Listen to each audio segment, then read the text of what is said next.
बच्चों, आप सभी का हिंदी की कक्षा में स्वागत है। आज हम कक्षा 5 का पहला पाठ पढ़ेंगे। पाठ का नाम है राख की रस्सी। बच्चों, राख यानी कि ऐश, राख को इंग्लिश में हम ऐश कहते हैं, और रस्सी यानी कि रोप। तो राख की रस्सी, राख की रस्सी यह कहानी तिब्बत की लोक कथा है। लोक कथा यानी कि फोक टेल है। बच्चों, आप जानते हैं कि तिब्बत कहां पर है? ये देखिए, भारत के उत्तरी क्षेत्र में तिब्बत है। तिब्बत को इंग्लिश में तिब्बत बोलते हैं और इसकी राजधानी ल्हासा। तो अब हम पाठ की ओर बढ़ते हैं। राख की रस्सी। लोन्पोगार तिब्बत के 32वें राजा सोनकवसेन गाम्पो के मंत्री थे। वे अपनी चालाकी और हाजिर जवाबी के लिए दूर दूर तक मशहूर थे। कोई उनके सामने टिकता न था। चैन से जिंदगी चल रही थी। 32वें का अर्थ होता है 32nd। तो तिब्बत यानी कि तिब्बत के 32nd राजा सोनकवसेन गाम्पो के मंत्री थे लोन्पोगार। और लोन्पोगार अपनी चालाकी यानी कि क्लेवरनेस, हाजिर जवाबी, क्विक रिस्पॉन्स, तो क्विक आंसर। लोन्पोगार अपनी चालाकी और हाजिर जवाबी के लिए बहुत दूर दूर तक मशहूर थे। मशहूर यानी कि फेमस थे। बच्चों, क्या आप जानते हैं कि भारत में अकबर के दरबार में ऐसा ही एक मंत्री था? उसका नाम आप जानते हैं? जी हाँ, वो बीरबल है। जैसे बीरबल चालाक थे, इंटेलिजेंट थे, बिल्कुल वैसे ही लोन्पोगार भी बहुत ही चालाक और इंटेलिजेंट थे। तो और उनके सामने कोई टिकता ना था। टिकना यानी कि उन्हें कोई हरा नहीं सकता था। चैन से जिंदगी चल रही थी। और लाइफ, चैन यानी कि पीसफुल, बड़े ही आराम से उनकी जिंदगी चल रही थी। Lonpogar, the 32nd king of Tibet, was the minister of Sonkavsen Gampo. He was widely known for his tricks and spot response. Nobody could beat him. Life was going peacefully. मगर जब से उनका बेटा बड़ा हुआ था, उनके लिए चिंता का विषय बना हुआ था। कारण यह था कि वह बहुत भोला था। होशियारी उसे छू कर भी नहीं गई थी। लोन्पोगार ने सोचा, मेरा बेटा बहुत सीधा साधा है, मेरे बाद इसका काम कैसे चलेगा? तो जैसे उनका बेटा बड़ा हो रहा था, उनकी चिंता का कारण, चिंता यानी कि वरी, तो बेटा बड़ा होता गया, उनकी वरीज भी बढ़ती गई। कारण क्या था? कारण यह था कि वो बहुत ही सीधा साधा था। सीधा साधा यानी कि बहुत ही सिंपल था, उसे उतना इंटेलिजेंट नहीं था, इनोसेंट था। होशियारी उसे छू कर भी नहीं गई थी। जैसे उसके पिता इंटेलिजेंट थे, वैसे लोन्पोगार का बेटा इंटेलिजेंट नहीं था। तो लोन्पोगार सोचते हैं कि उनका बेटा बहुत ही सीधा साधा है, बहुत ही इनोसेंट है, सिंपल है। तो उनके बाद यानी कि लोन्पोगार के बाद उस बेटे का लाइफ कैसे चलेगा? As the son grew up, the worries took place in his mind. The reason was that he was very innocent. Intelligence did not even touch him.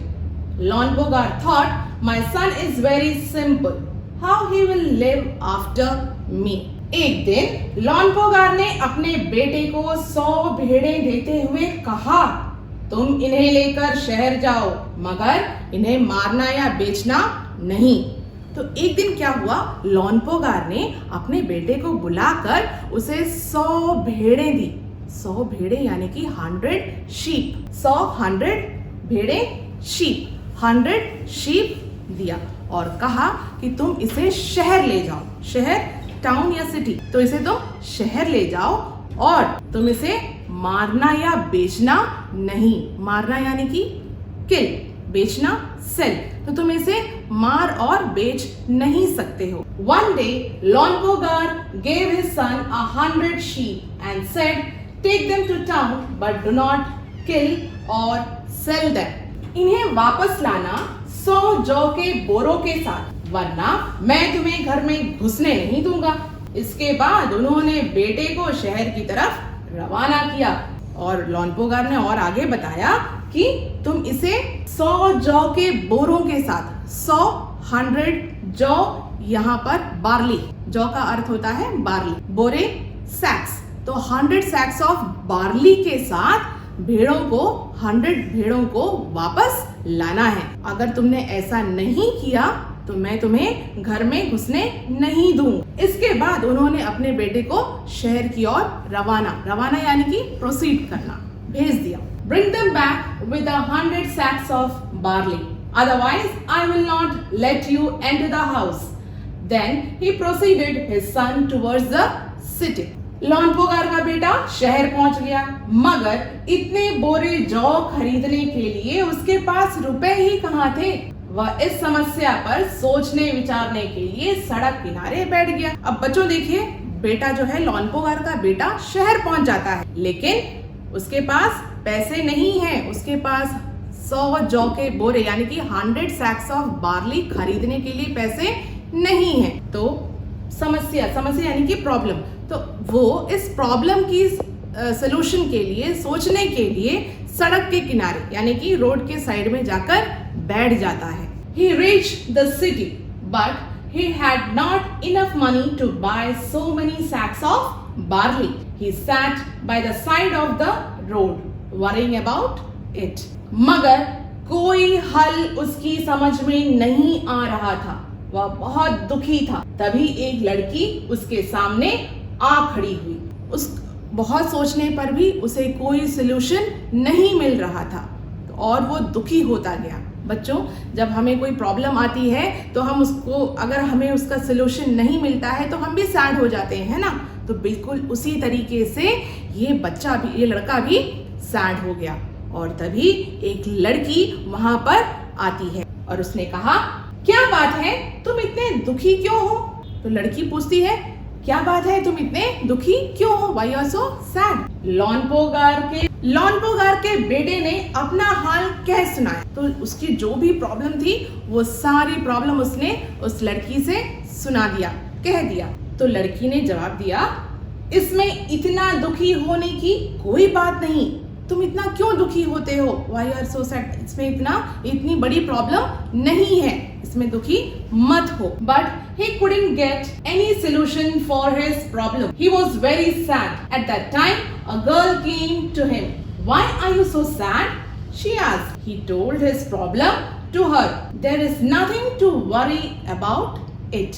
मैं इसका हल निकाल देती हूँ। इतना कहकर लड़की ने भेड़ों के बाल उतारे और उन्हें बाजार में बेच दिया।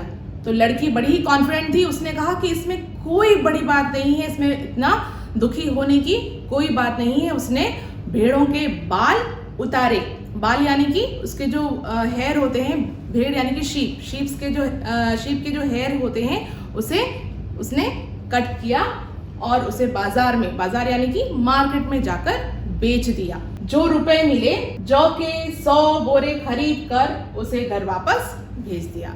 तो जितने भी पैसे मिले उसे उस लड़की ने 100 सैक्स ऑफ बार्ली खरीदी और लॉन्पोगार के बेटे को घर वापस भेज दिया। I will help you. By saying so, the girl took off the sheep hair and sold in the market. With that money, she bought 100 sacks of barley and sent him back home.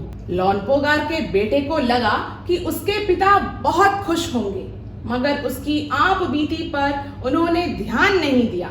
वे उठकर कमरे से बाहर चले गए। बच्चों, जब हमें कोई बहुत बड़ी प्रॉब्लम आती है और जब हम उसका सलूशन भी निकाल लेते हैं या कोई हमें हेल्प करता है तो हम बड़े खुशी से अपने बड़े माता पिता हो या कोई भी हो, उनके सामने जब हम अपना खुशी जाहिर करते हैं या दिखाते हैं तो ऑब्वियसली हमें लगता है कि हाँ वो भी खुश हो जाएंगे। लेकिन यहाँ पर कुछ उल्टा ही होता है, उसके पिता खुश नहीं होते। लॉन्पोगार को कोई खुशी नहीं हुई और वो उस कमरे से निकल गए, वहां से कमरे से बाहर चले गए। लॉन्पोगार के बेटे ने अपना जितना भी इंसिडेंट आप बीती यानी कि जो कुछ भी हुआ था सारा इंसिडेंट उसने अपने पिता को सुनाया, लेकिन उसके पिता वहां से चले गए, कुछ नहीं बोले। The son thought his father would be very happy, but he didn't listen to him, walked away from the room. दूसरे दिन उन्होंने अपने बेटे को बुलाकर कहा, पिछली बार भेड़ों के बाल उतारकर बेचना मुझे जरा भी पसंद नहीं आया। अब तुम दोबारा उन्हीं भेड़ों को लेकर जाओ, उनके साथ 100 जौ के बोरे लेकर ही लौटना। तो दूसरे दिन नेक्स्ट डे क्या हुआ, लोनपोगार ने अपने बेटे को वापस बुलाया और बुलाकर से कहा कि देखो जो तुमने पहले किया था वो मुझे जरा भी पसंद नहीं आया। ओके, और फिर बोलते हैं कि तुम इसी भेड़ों को यानी कि सेम शीप को फिर ले जाना और 100 sacks ऑफ बार्ली वापस लाना है। The next day he called his son and said, I didn't like that you sell its hair last time. Now you take the same sheep again and return them with 100 sacks of barley. बच्चों, अभी तक जितना हमने पढ़ा है उसका main points ये है कि लोनपोगार तिब्बत के बहुत ही मशहूर मंत्री थे, बहुत ही चालाक और हाजिर जवाबी थे, लेकिन उनका बेटा उनकी तरह चालाक या हाजिर जवाबी नहीं था। तो वो बहुत ही वरीड थे अपने बेटे के लिए। और एक दिन उन्होंने क्या किया, अपने बेटे को 100 भेड़ें देकर उसे बाजार भेजा और कहा कि इसे मारना या बेचना नहीं, और साथ में 100 sacks ऑफ बार्ली वापस लाना है। लेकिन उसके पास पैसे नहीं थे और तभी एक लड़की ने उसकी मदद की, लेकिन वो लोनपोगार को पसंद नहीं आया। लोनपोगार ने अपने बेटे को दोबारा बुलाया और कहा कि तुम इसी भेड़ों को लेकर जाओ और इसे पिछली बार की तरह कुछ नहीं करना है, मारना या बेचना नहीं है, और फिर से 100 sacks ऑफ बार्ली वापस लानी है। तो बच्चों, ये पाठ भाग आपको अच्छे से पढ़ना है। अब हम एक एक्टिविटी की ओर जाएंगे। प्रश्न है, लोग भेड़ के बालों का क्या करते हैं? अपनी कल्पना से बताइए। तो उसके जो यूज होते हैं, बाल के जो यूज होते हैं, वो आपको लिखना है अपने शब्दों में। तो आज के लिए इतना ही, धन्यवाद।